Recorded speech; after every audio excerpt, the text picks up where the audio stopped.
Okay guys, welcome. Today we're doing an interview with Oliver Salisbury. Now Oliver got the highest GPA across the 200 level Physal papers last year, granting him the Eccles Prize, which is a prestigious award, named after John Eccles, great physiologist at Otago. So I'm here with Michael as well, co-interviewer. And here's Oliver.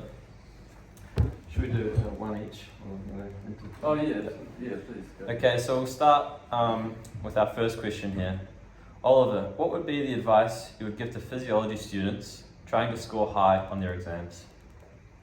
Geez, that's difficult because it depends on really the year level. Because in second year, it's obviously mostly multi-choice questions, and for next year, for 2025, the papers are changing. And so for those questions, it's more about what you know rather than how to explain it.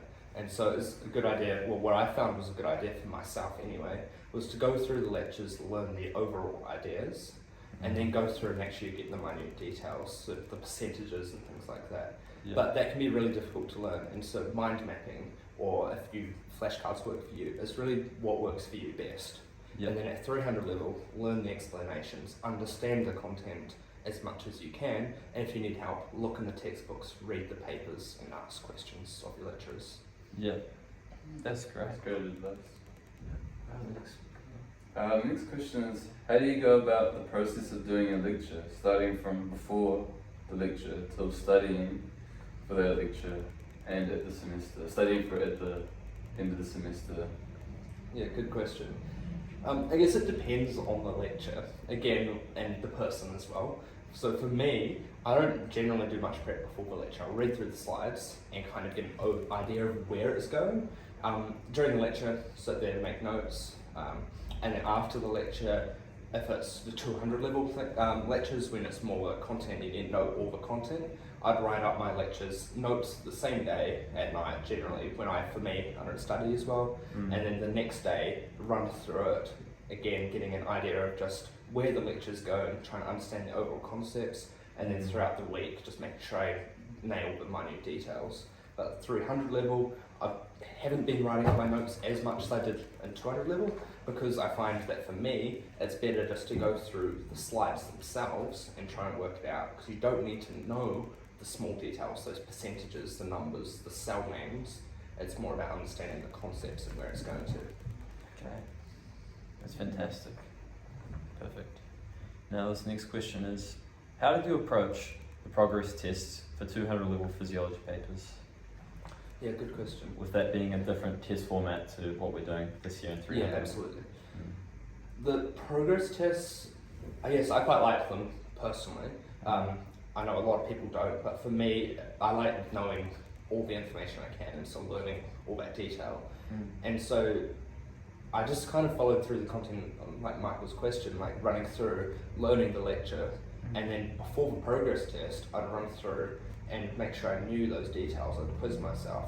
And on my lecture write-ups, if I knew the lecture, then I would be able to run through it, blinking off bits, and know what the content was meaning. So I'd have a heading, and I'd understand exactly what it was meaning. So it might be like kidney collecting duct, and from there, I'll be able to say what cells are in there and what its function is, and that kind of thing, and then I'd know it. And I guess the progress test kind of led you on to the final exam. If you understand the content for the progress test, then for the final exam, you're going to be prepared. And so it's about understanding and knowing that content all the way through rather than leaving it all to the last minute. And so, this is the same question, Yeah, but would you say knowing the bigger picture helps with those tough assertion questions? Yes, absolutely. Absolutely. Because the assertion questions, they're asking, that's your understanding. That's more of the 300 level thing where you've got to explain your answer. Those assertion questions are questioning whether you understand exactly where that process is leading to. And that, because statement is really challenging, I found it challenging. I'm pretty sure most people found it pretty challenging. And especially because some lecturers have a different opinion on what is causal and what is not. And so it's really about just making sure you understand that process as well as you can. Find a piece of a lecture and go, okay, in this process, this is what we get to. What is coming before that, and what could this potentially lead on to? And just getting really well prepared for those assertion questions. Perfect. Cool. The next question follows on from progress test. It's how do you approach the final exams for 200 level? Yes, yeah, absolutely. So the final exams, again, multi-choice questions, assertion questions. So it's not as much, it's still a lot of the understanding, don't explain your answer because of those assertion questions, but it's not as much of being able to pull everything together. If you can look at a question, if you can look at one part of a lecture or a lecture module and pick out a couple of key topics and make a question for yourself. So just make a question and then formulate some potential answers for it and give them to friends, ask friends for theirs, those kind of things. Then you can kind of get an idea of where the lecturers are going to be going. They're going to be having 2 questions that fundamentally are incorrect. And so if you understand the concept, you know that those are incorrect. Then there'll also be probably one answer that is close to being right, but there might be 1 or 2 words that just mean that it's not quite right. And so if you can, I've done some questions where I genuinely don't know the answer, but through process of elimination you can get it because you know that those 3 answers are definitely not right. And so I guess it's building on, you can go through your lectures, you can have a checklist saying, yes, I know the content in there, or I know most of the content, I need to go back and review this. And so it's just about whatever works best for you. Some people are better learning their hands, so kinesthetics, visual, audio, and so for me I'm a combination of all. And so I'd make sure I'd walk around talking through the concepts and trying to understand that rather than just sitting there and running through each lecture independently. It's about when I go for a run or a bike, I'd run through some of the concepts in my head that I'm struggling to understand. And I found that really helps me anyway. Oh, that's great. Yeah. We don't get much of that nowadays. It just seems like sit down and do the work, but everyone has their own stuff. Exactly, and I can't say what works for me is going to work for anyone. Jimmy have a different way of studying to you and me, and so it's absolutely down to what works best for you, and you'll know yourselves. If Jimmy might be better at learning off diagrams, and so he might be more of that visual aid, whereas other people might be better at doing it like writing on a board, and that's how you learn. And so it's really about knowing yourself, and rather than just going, oh shoot, I don't know this, I've got to sit down and put my head in a book and just learn it, try and understand that concept. If you understand it, it is a lot easier to learn it. Yeah, better than rote learning. Exactly. Rote learning is good for some, if you're trying to learn your dorsal ventrals, those kind of things, that's great. Rote learning is one of the best ways to do that. Yeah. But, well, in my opinion anyway. Yeah. But when it comes to actually content, try and understand it. It's really easy to get caught up in the just rote learn it, but if you understand the content, so much easier, especially when it comes to the final exam. You'll have learned it throughout the semester and be able to recall it a lot easier. I think you raised a great point there when you said, it works well for you. That's a very important thing to note. Whatever may work exactly well for you, if someone wants to repeat that, they may not get the same results. Yes, okay. So following on to that, repeating some of the stuff you've said, how are you approaching 300 level physiology internal assessments with them being a different format, more lab-based, I suppose? Yeah, absolutely. Well, again, it depends on the type of assessment, I guess. They're all quite different. But I mean, we've had first semester lots of research proposals, oral presentations, and lab reports. That's fundamentally what the course is made up of, because they want you to be ready for graduates to go into research, that kind of thing. Developing the critical thinking skills and your ability to read through papers and understand what it's going through. So I guess my way of doing that was to come into the library, read a bunch of papers, get a background of the idea of what you're going to be talking through, and then try and find some papers that narrow it down into the field you're trying to look at. And in doing that, it's going to help you for your intro, for proposals, and for your also for your lab reports, because that you need that broad idea, but also helps you understand what you're actually writing, rather than just writing it and reading directly off the papers and then going, oh, this guy said this, so I want to put that in there. Understand why they've said that, or what that can lead on to, and then you can put it in there. But the assessments are quite different to anything that if you're in a physiology intense degree, you're unlikely to have covered it before. And so I guess it is just trying to work out what works best for you being organised, making sure you have a plan, you know when the assessments are due, not leaving it to the last minute, because unlike the progress tests, when 200 level, where if you've learnt the content throughout, you should be fine, you've actually got to put time aside because the internal assessment is separate to the exam. They're not a lead on from each other, and so you've got two distinct paths really. Some will encode, but mostly distinct. Yeah, that's another great point. Like some of the questions we would have had in 200 level, basically the same as we had, in the final compared to the internal. Absolutely. So, yeah, no, very good. Thank you. Yeah, and following on from that, how are you approaching 300 level Physio final exams? Good question. I mean, they're essay driven, and so a lot of people dive straight into I need to practice the answers. For me, last semester I did not practice any essay exams style questions, which, I mean, some people might call it a bit crazy, but for me it works because I want to understand the content, and if I understand the content, I'll be able to write an essay. And so for me, it's going through kind of like 200 level, learning the lectures, but not the details behind them, more the underlying concepts and making sure I understand that and how they all connect together.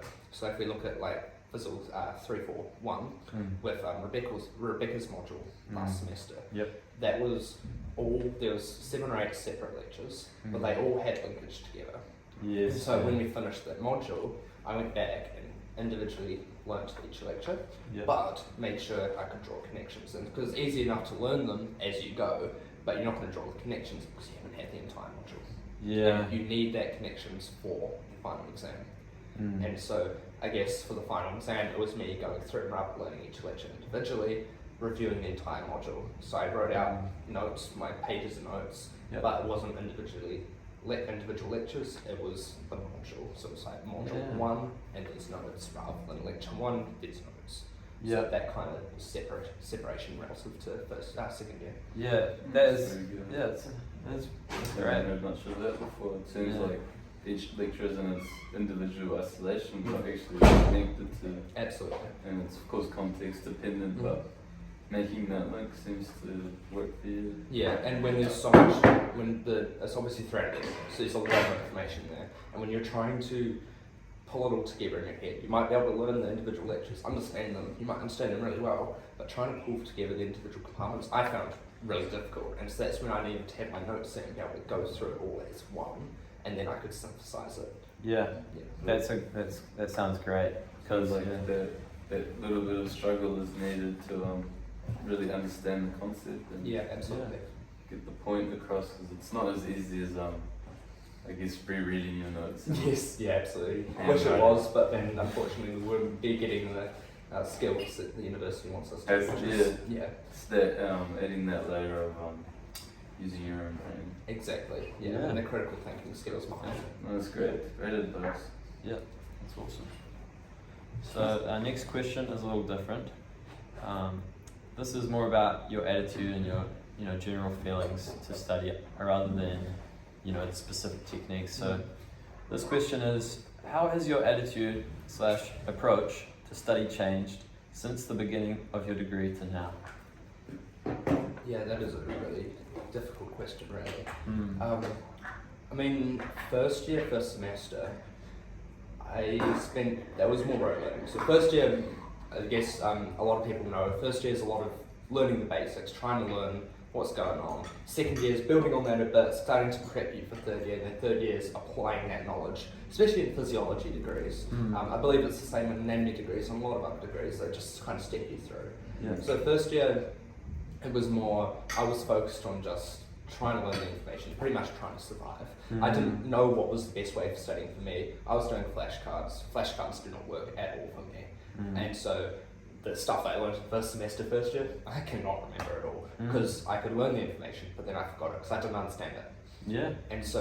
And from then on, I guess second semester that year, built a bit more. I moved away from the flashcards, moved more towards learning the lectures like we've previously discussed. And then second year, it was more, my papers were a lot more understanding based. So rather than just having fully multi-choice questions, that kind of thing, you had to understand the concepts. There's a lot more assignments, those kind of things. We had to understand the concepts and be able to explain them in order to do well, I guess. And then as you move through, it was more, I was writing out the lecture notes, like I said before, write them out at the end of the day, and then revise them the next day. But then in third year, I've moved away from that again. I haven't been writing up those notes because it's not the information and the fine details you need to learn, it's the overall concepts. And so I found it was a waste of my time, an hour per lecture at night writing it up. I was too tired and focused on trying to learn the stuff. I was just trying to get it in an orderly fashion so I could understand it the next day. But now it's more of a go through and try and understand it. And if you understand it, you'll pick up a few of those details that you can store away. And then when it comes to exam, you can throw in those details just to show the extra understanding. And so, rather than writing up the lectures and that kind of thing, it's more focused on the understanding side of it. Yeah, of course, there's a few things we were asked to rote learn, such as references last semester. And if I could just keep on that same question for now, talking about your attitude and approach, could you tell us a bit about when you started your degree, what were your plans? Did you start in B-Sci, Physiology or Health Sci? And where are you going? Where would you like to go? Yeah, absolutely. So I started in Bachelor of Science Anatomy, minoring in Economics. And since then, I loved anatomy, but for me, I felt that I also loved physiology, and I had to make the decision of anatomy versus physiology, and for me, physiology won. And my goal was medicine in the long run, so I'm applying for that next year. And so for me, that's been my focus all along. And so I didn't want to do health science first year, because I like the idea of going with a degree. And so that's been my focus, and so that's been my drive all through. And so that hasn't changed. Just what degree I've been doing has changed. And if I could go back and do it again, I'd do exactly the same thing. I would probably also try and take some more anatomy papers. I took anatomy last year, but third year, there's no room, unfortunately. But I'd do a fourth year if I could to do anatomy. Cool. That's great advice. And just a bit more to add to that. Of course, Oliver, your approach to study is to get those high grades because unfortunately it's so competitive to get to medicine. So if you are taking physiology or anatomy, like the students out there, then and they're taking it for enjoyment, just purely, or you know, might be doing interest papers or something. Then maybe these study techniques aren't for you, or But certainly the way you've spoken so far about the lack of rote learning and nailing things in, leads me to believe that you do enjoy physiology. I love it, absolutely. And yes, it's tough for me to get into medicine, but I love it. I wouldn't be here doing it if I didn't enjoy it. For me, there's no point. I would have just skipped straight through health sci or something like that. Or tried to anyway. But it's about enjoying the papers. And there'll be a lot of people doing it for enjoyment. I'm doing it for enjoyment, but also for the grades, because unfortunately it's just like you say, medicine is intensive in that way. But even if you're doing it for enjoyment, if you're not going for top grades, if you're just there to get a degree and enjoy yourself while you're at it, good on you. I respect that, because I wish I could do that and be there and just try and enjoy the degree without having to really push and try and spend every waking moment trying to keep on progressing. But cool. All right, man. That's good. Let's move to our next question. Our question is, what techniques do you use to avoid burnout? We've heard a few techniques that you've used already, such as sounds like you try anything that's difficult, you use nature to try and help you, like go for a walk or bike, or there's something unconventionally used techniques. But is that one of the ways that you avoid burnout or stressing yourself out by being in the library again? Yes, absolutely. So in first semester I didn't really do much, and I found that difficult, just waking up, studying and going to sleep, and that was my day, was just pretty much studying, that kind of thing, which I think a lot of people do fall into that kind of rhythm. It's really easily done, but for me, I found that getting outside, I run, cycle, swim, those kind of things, just be able to increase your heart rate, get your brain slowing down so you're not focusing on that study, can actually help. What has helped me consolidate some of the learnings, especially so if I'm running, I can run through things in my head sorry for the pun. But like go through the things in my head and try to just, if there's a concept I don't quite get, I'll run through it before I go for a run. And then just think about it slowly while I run. Like getting out in nature, getting the heart rate up, being able to breathe and enjoy our beautiful city. We're lucky today is actually a nice day. Yeah. Being able to enjoy nature that we've got around us and trying to remember why we're here. We're not here just to study, we're here to learn and then to move on and to be able to apply our learnings into the world. And that's our world out there. It's a beautiful, beautiful world. Bottom And so, up to the top. yes, exactly. And so just being able to separate yourself from study, to study, take a break, let's enjoy ourselves, go separate and enjoy time with friends, go exercise, or even take a day off. If you need to, just take a day. And sure, you might feel like you're getting behind, but that day will be better than a lot of things other things can do. If you go and just keep on pushing, you are going to reach that burnout stage. And it's very easy to do. Like I've almost reached that many times, unfortunately, but that's, yeah, I guess I put it down to that's the way it is, which isn't necessarily the best mindset in that term. But it's about having the friends, about having the exercise, having those things, getting enough sleep. Lots people, you eat, sleep, drink, make sure you stay healthy. If you can do that, then you wake up refreshed and ready to go. And you can stay up late at night studying. That might work for you. But I find that getting sleep for me, if you go to sleep at a good time, get enough sleep, you'll be ready to go the next day. And what time you will have lost sleeping, you'll gain in productivity the next day, just in that terms of not having to go over lecture content as much, because you understand it. So love that advice. Rather to get more sleep than to study more. Different people have different opinions on that. That's definitely my opinion. Sleep definitely overcomes it for me in terms of the rest of your brain. You'll be ready to go the next day. No, that's great. That's awesome. I've got one more question just off the cuff. I'd like to know, what do you think about studying in groups? Do you prefer studying alone? It's a good question. Or a mix? And I guess that's my opinion. My opinion is that I quite like studying alone. Mostly because I like trying to talk to myself and when I'm trying to learn stuff. Because I have that audio side of trying to learn. Like be able to walk back and forth in that kinesthetic aspect, but be able to talk to myself as well and see the things. So that's how I learn best. And so when I'm in groups, I can't do that because obviously I'm distracting everyone else. But I find that groups are really good if you're trying to focus on an assignment, if you've got questions, or if someone has questions, you can try and answer them. Because that's going to help you learn. If you can answer someone's questions about a topic, then you're going to be able to, you're going to be learning in that process as well. Because it's making you formulate the ideas into a simpler form so you can explain it to someone. And so group learning is good. I find for me it has its points. I can't do it all the time. For the assignments, for the points when I need help with my study, when I need help others with their study, that's when it really is really good. It's quite helpful. Would you do this closer to exams, or is it the period where it's trying to formulate for yourself? I guess that's a good question. In second year, I didn't really do group study at all, but in third year, definitely closer to exams in terms of oh shoot, I don't understand this concept. The lecturer hasn't been able to explain it properly for me. I'll go ask friends and do a group study session around those kind of ideas. But then also with the assignments throughout the semester. And so I guess third year it's been kind of all throughout. Second year I didn't do it as much. But definitely cool. just Good to know. Any final questions? I'm pretty happy. Oliver, do you have any closing thoughts? I mean, not really, just that, what works for me is not going to work for everyone.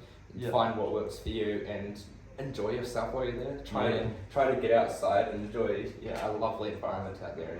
And it's university's a great place to be, and everyone's there to help you. And if you're struggling, reach out, ask someone. People might look scary, but most people aren't. Jimmy looks scary, but he has a kind of soul inside. We've got there's a few lecturers out there that are absolutely scary. And it is difficult to approach them sometimes, but they're there to help you, and they might not answer your question. If they don't answer your question, Yeah. ask one of your peers. Yeah. Or anything like that. Yeah. Yeah. Obviously to help. For science at the end of the day, you know. Yeah. Absolutely. Exactly. Yeah. Perfect. Well, thanks so much, Oliver. Yeah. Thanks for having me. Yeah, Awesome. on that note, we might go enjoy the weather outside. Yeah, that's nice anyway. Yeah. So everyone's wearing some warm clothes, so Yeah. Oh, it must be a bit windy, you know. it must be. Yeah. Not Well, let's really. get some vitamin D. And thanks for watching if you have. Yeah, thank you. All right.